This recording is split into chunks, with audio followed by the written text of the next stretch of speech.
Welcome back, everyone. Today, we're diving straight into a fascinating explainer on the teachings of Feng, the Guide of Life Chanyan. We're going to completely unpack his text, Adorn Your Soul with a Holy Robe. Now, this isn't just your standard morality guide. It's honestly more like a structural blueprint for spiritual preservation in a chaotic world. So let's jump right in. Okay, let's dive into this. Have you ever really thought about how we can measure something totally intangible like the human spirit? Feng actually starts his writing by tackling this exact question. Before handing out a to-do list, he sets up this fascinating framework for how different kinds of value actually manifest to the observer.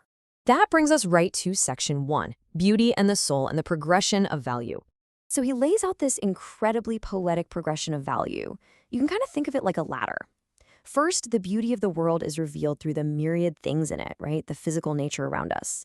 Second, getting a bit more specific, the value of an item is shown through its actual function. Third, when we look at human beings, a person's inner beauty is reflected in their actions and words. And then finally, step 4, the beauty of the soul is manifested through the light and colors it puts out into the world. It's a super ethereal concept for sure, but he grounds it in a very logical step-by-step sequence. And following that sequence brings us right to the core thesis. Feng writes, "Let us clothe our souls in a sacred garment, radiant and translucent." This is the main metaphor we're looking at today. In this philosophy, we are literally the weavers. This radiant garment isn't just handed to us. It's something we have to intentionally create, maintain, and wear to protect those colors of our soul. Moving on to section 2, materials of the garment and contrasting environments. Now, what's really interesting about this is, what exactly is this metaphorical robe made of? It's definitely not silk or cotton. Feng sets up this stark contrast. To weave this garment, you first have to look at the external environment, which he bluntly calls a frenetic, dirty world. But your internal response, which forms the actual fabric of your soul's garment, has to be the exact opposite. You've got to maintain total cleanliness, calm and groundedness, completely independent of whatever chaos is swirling around you. And these internal states actually dictate our external boundaries.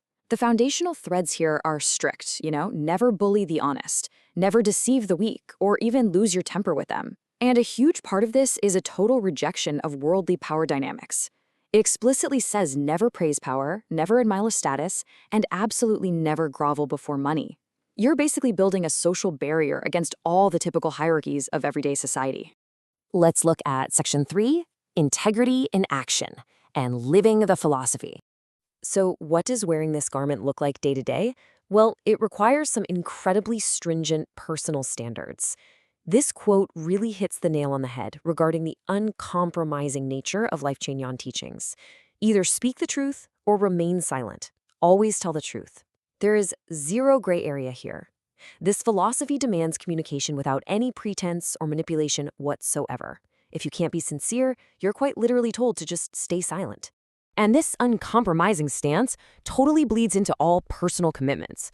We're talking heavy requirements here, refusing ill-gotten gains and bribes, relying strictly on your own hard work, and treating guests with your absolute best. But look closely at that last point. Once you make a promise, even if it costs you your life, fulfill it. I mean, wow. That is an ultimate level of dedication to integrity. This sacred garment just cannot handle a broken word. What's particularly fascinating to me is how this doesn't just stay in your head. A clean soul literally extends outward into the physical world. Feng tells readers to maintain a super clean, tidy living space. And it even gets down to our food, growing untainted vegetables, fruits, and grains completely without toxins. So the purity of your environment, your food, and your soul's garment are all deeply and practically intertwined. All right, section 4, facing the darkness and the ultimate trial. Because obviously, wearing a brilliant, clean robe in a flawed world is going to attract some conflict.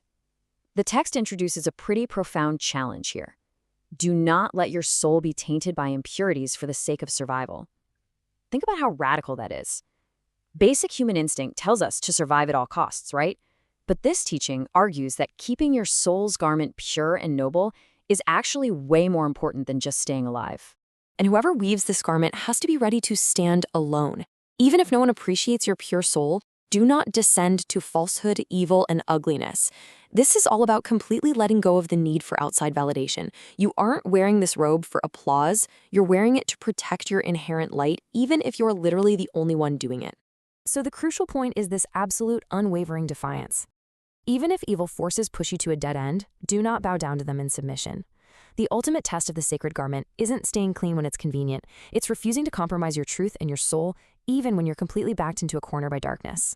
Which leads us to Section 5, the ultimate return and the cosmic sorting. You might be wondering, why go through all this? Why endure the isolation? Well, Shofeng gives us this dramatic, cosmic conclusion, perfectly captured right here. When light pierces through darkness and illuminates the earth, all will be revealed in their true forms.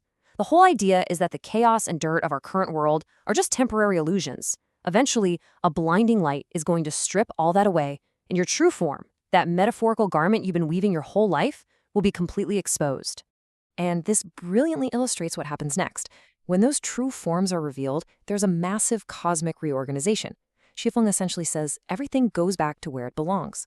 Cattle return to the pen, pigs to the sty, celestials to the celestial world, and Buddhas to their pure land.